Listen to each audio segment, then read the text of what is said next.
안녕하세요. 오늘은 병이나 증상 이야기가 아닌 우리 모두가 매일 실천할 수 있는 뇌 건강의 비밀에 대해 나눠보려 합니다. 진료실에서는 흔히 뇌졸중, 두통, 치매 같은 질환으로 찾아오시는 분들을 많이 뵙습니다. 하지만 늘 아쉬운 점이 하나 있습니다. 이분이 조금만 더 일찍 생활 습관을 바꾸셨더라면 이런 고생을 안 하셔도 됐을 텐데 하는 생각이죠. 그래서 오늘은 어떻게 하면 뇌를 건강하게 그리고 오래도록 젊게 유지할 수 있을까? 그 해답을 여러분과 나누고자 합니다. 뇌를 건강하게 만드는 가장 기본적인 방법은 몸을 움직이는 일입니다. 운동을 하면 단지 근육만 단련되는 것이 아니라 뇌 속에서도 놀라운 변화가 일어납니다. 운동 중에서도 숨이 약간 차고 몸에서 땀이 나는 유산소 운동은 뇌 속에서 BDNF라는 특별한 물질을 만들어냅니다. 이 물질은 뇌세포의 성장을 돕고 기억력과 학습 능력을 높여주는 그야말로 천연의 뇌 영양제입니다. 고등어, 견과류, 영양제보다 더 좋은 이 물질은 돈을 주고 살 수 없습니다. 유일한 방법은 꾸준히 몸을 움직이는 것입니다. 하루에 30분 정도 가볍게 숨이 찰 만큼만 걸어보세요.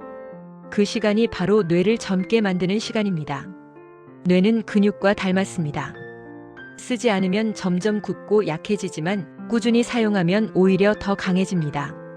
새로운 것을 배우고 낯선 경험을 하는 것, 책을 읽거나 외국어를 배우는 것, 악기나 요리를 배우는 일들. 이 모든 것이 뇌 속 신경세포 사이의 연결을 강화시킵니다. 저는 80세가 넘은 한 환자분을 기억합니다. 그분은 매일 일본어 공부를 하십니다. 자꾸 까먹어요. 외워도 금방 잊어요. 하시지만 그 잊었다가 다시 떠올리려는 과정이 바로 뇌를 단련시키는 순간입니다. 뇌는 완벽하게 기억하는 것이 아니라 잊은 것을 되살리려는 노력의 과정 속에서 성장합니다. 이 과정이 바로 뇌의 운동입니다. 뇌는 우리가 먹는 음식으로 만들어집니다. 먹는 대로 생각하고 먹는 대로 느낍니다. 가장 좋은 뇌 음식은 등푸른 생선, 견과류, 그리고 브로콜리입니다. 등푸른 생선에는 오메가3 지방산이 풍부해 뇌세포막을 튼튼하게 만들고 염증을 줄여줍니다. 견과류는 혈액순환을 돕고 기억력을 높여주며 브로콜리의 콜린과 엽산은 인지 기능을 향상시킵니다. 요즘 연구에서는 장의 건강이 뇌의 건강과 밀접하게 연결되어 있다고 합니다. 이를 장-의 축이라고 부르죠. 우리 장 속에는 100조 개가 넘는 미생물이 살고 있는데 이 균형이 무너지면 뇌 기능에도 영향을 미칩니다. 따라서 장을 건강하게 유지하는 것이 곧 뇌를 지키는 일입니다. 김치나 된장, 요구르트 같은 발효식품, 양파나 고구마, 바나나처럼 식이섬유가 풍부한 음식이 좋습니다. 반대로 흰쌀, 흰빵, 단 과자처럼 정제된 탄수화물은 피하는 게 좋습니다. 현미나 귀리처럼 천천히 흡수되는 음식이 뇌에 훨씬 안정적인 에너지를 제공합니다. 잠은 뇌의 회복 시간입니다. 우리가 잠을 자는 동안 뇌는 청소를 합니다. 그 중에서도 치매의 원인으로 알려진 베타아밀로이드라는 단백질을 깊은 잠을 자는 동안 씻어내죠. 잠을 충분히 자지 못하면 이 독성 단백질이 쌓이면서 기억력과 집중력이 떨어집니다. 숙면을 위해서는 몇 가지 습관이 중요합니다. 자기 전 2시간 동안은 스마트폰이나 TV를 멀리하고 방은 어둡고 시원하게 유지하세요. 저녁에 가벼운 산책이나 스트레칭을 하면 숙면에 큰 도움이 됩니다. 잠은 단순한 휴식이 아닙니다. 뇌가 스스로를 치료하는 시간입니다. 현대인에게 스트레스는 피할 수 없는 동반자입니다. 하지만 그 스트레스를 어떻게 다루느냐에 따라 뇌의 건강이 달라집니다. 스트레스가 계속 쌓이면 자율신경이 무너지고 집중력 저하, 두통, 기억력 감퇴가 일어납니다. 그러나 적당한 스트레스는 오히려 뇌를 자극하고 성장시킵니다. 중요한 건 해소되지 않은 스트레스입니다. 명상, 요가, 깊은 호흡, 좋아하는 음악을 듣는 시간, 이 짧은 순간들이 뇌의 균형을 회복시켜줍니다. 10분만이라도 조용히 눈을 감고 마음을 비워보세요. 그 짧은 시간에 뇌는 다시 힘을 얻습니다. 뇌는 혼자 있는 것을 싫어합니다. 사람을 만나고 대화하는 순간 우리 뇌에서는 행복 호르몬이라 불리는 세로토닌이 분비됩니다. 요즘은 휴대전화와 SNS로 쉽게 소통하지만 그건 진짜 만남과는 다릅니다. 사람의 얼굴을 보고 웃고 손을 잡는 일. 그 실제의 교감이 뇌를 가장 강하게 자극합니다.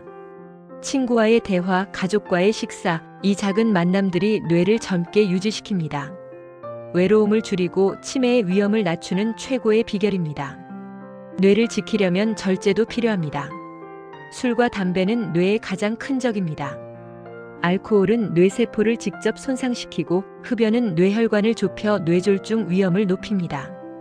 또한 스마트폰, 게임, 도박 같은 중독적인 행동은 뇌의 보상 회로를 무너뜨립니다. 적당한 즐거움은 괜찮지만 통제력을 잃는 순간부터 뇌는 자신을 지킬 힘을 잃습니다. 절제와 균형이 바로 뇌의 방패입니다. 뇌의 70%는 물로 이루어져 있습니다.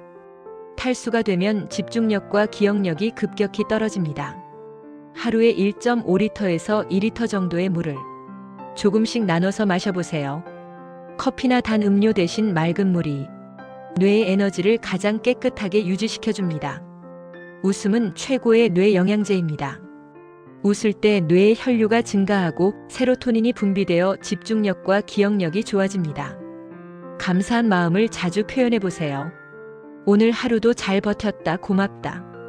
이 짧은 한마디가 뇌의 피로를 풀고 다음 날의 활력을 만들어줍니다. 감사와 웃음은 뇌를 가장 건강하게 만드는 약입니다. 그리고 마지막으로 아무리 건강해 보여도 정기 검진은 꼭 필요합니다. 치매를 일으키는 베타아밀로이드 단백질은 증상이 나타나기 10년 전부터 이미 뇌 속에 쌓이기 시작합니다. 요즘은 혈액 검사로 그 수치를 미리 확인할 수 있습니다. 경동맥 초음파나 MRI 같은 정기 검진을 통해 뇌혈관 건강을 살피는 것도 중요합니다. 검진은 병을 찾기 위한 것이 아니라 미리 막기 위한 가장 확실한 방법입니다. 결국 뇌를 건강하게 만드는 일은 아주 단순하고 평범한 일상 속에 있습니다. 잘 먹고 잘 자고 잘 움직이고 사람을 만나 웃고 감사하며 사는 것. 그 평범한 하루들이 쌓여 우리의 뇌를 가장 맑고 젊게 만들어줍니다. 여러분의 뇌가 언제나 건강하게 그리고 따뜻하게 빛나길 바랍니다. 감사합니다.